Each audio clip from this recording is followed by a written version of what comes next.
ఆ మంచుగడ్డ వలగొట్టుకొని వచ్చేంత వరకు ఎక్కడ మన తేజసత్య దగ్గరికి వస్తారు. ఆ సీన్ మాత్రం ఆకాశంలో ఎగురుకుంటా హనుమంతుడు మన తేజసత్య వచ్చారు.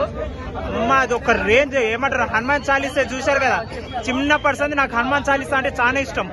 కానీ ఈ సినిమాలు ఇచ్చిన హనుమాన్ చాలీసా ఎఫెక్ట్ థియేటర్ లా అది క్లైమాక్స్ అయినాక కూడా సీట్లోనే కూర్చోబెడుతుంది ఆ సాంగ్ మొత్తం అయిపోయేంత వరకు. అందుకోసం ప్రేక్షకులు ఇంతసేపు కూర్చున్నారు. ఒక్కొక్కరికి ఏమంటారు, ఆ దేవుడు నిజంగా మన దగ్గరకు వచ్చిన ప్రతి ఒక్క నిజాయితీగా ఉన్న మనిషి దగ్గరికి, న్యాయంగా ఉన్న మనిషి దగ్గరికి హనుమంతుడు వస్తాడని ఎంత కరెక్ట్. ప్రతి ఒక్క గుండెల హనుమంతుడు ఉంటాడు. ఈ సినిమా నెరవేర్చింది. 2025 లో మళ్ళీ మూవీ సెకండ్ పార్ట్ 2 వస్తాయి. దాంట్లో వార్ మొదలవుతుంది. అసలైన హనుమాన్ మూవీ పార్ట్ 2 ఎవ్వడు మిస్ కాడు. చూడండి, నిజంగా వాయిస్ ఓవర్ అనేది కోతికి వాయిస్ ఓవర్ ఇచ్చారు.